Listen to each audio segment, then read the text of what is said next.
मंत्री भी थे, उन्हें एक फर्जी केस में केंद्र सरकार ने गिरफ्तार कर लिया था। उनकी गिरफ्तारी का आज 1 साल पूरा होता है।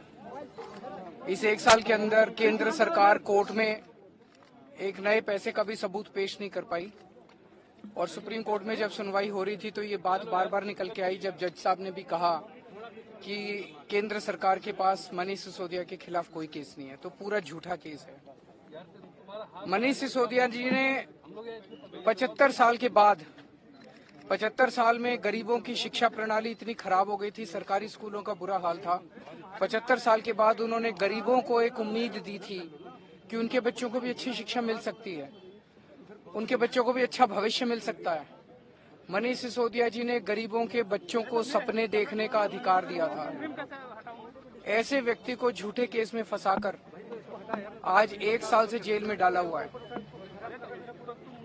एक तरफ उन्हें जेल में डाला हुआ है और दूसरी तरफ हम देखते हैं कि इस देश को लूटने वालों को, जो इस देश को लूट रहे हैं, कई हजार करोड़ रुपए के जिनके ऊपर भ्रष्टाचार के आरोप हैं, जिन्हें खुद प्रधानमंत्री जी अपने भाषणों में बड़े बड़े भ्रष्टाचारी बोल चुके हैं, उन लोगों को अपनी पार्टी में शामिल करा के और उनको बड़े बड़े पद दिए जा रहे हैं। किसी को मुख्यमंत्री बना देते हैं, किसी को मंत्री बना देते हैं, किसी को उप मुख्यमंत्री बना देते हैं।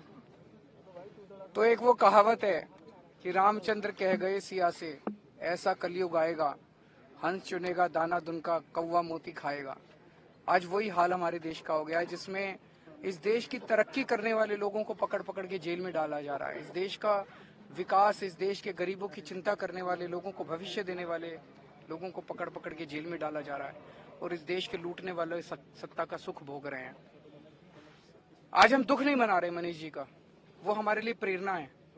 आज अगर मनीष जी बीजेपी ज्वाइन कर लेते तो उनके ऊपर से सारे केस खत्म कर दिए जाते, लेकिन उन्होंने सच्चाई का रास्ता नहीं छोड़ा, उन्होंने सच्चाई का पथ नहीं छोड़ा।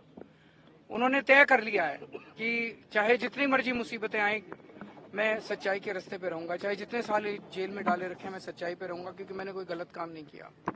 तो हम उनसे प्रेरणा लेते हैं। आम आदमी पार्टी क्या, पूरे देश का एक एक व्यक्ति जो इस देश से प्यार करता है, जो देशभक्त है, जो चाहता है कि देश आगे बढ़े, वो व्यक्ति मनीष जी को अपनी प्रेरणा मानता है। हम मनीष जी को सलाम करते हैं। From breaking news, detailed